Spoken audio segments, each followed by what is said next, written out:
This is the Lone Creator YouTube. We hope this video helps. You start by getting Essentials installed so you can run and build without Android Studio. Install the Flutter SDK and add it to your path. Verify with Flutter version. Then install Vscode and add the Flutter and Dart extensions so you get code completions and device tools. Next, install Android SDK command line tools, configure Android Home or Android SDK root, and accept licenses using Flutter Doctor Android licenses. This ensures the toolchain talks to emulators and ADB correctly. Once the SDK tools are present, you configure paths and create devices. Use SDK Manager to install platform tools and an Android platform. For example, SDK Manager Platform Tools, Platforms, Android 33.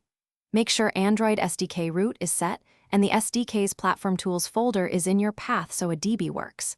Then create an AVD with AvManager and start it with the emulator command. Once running, you can see it with the DB devices.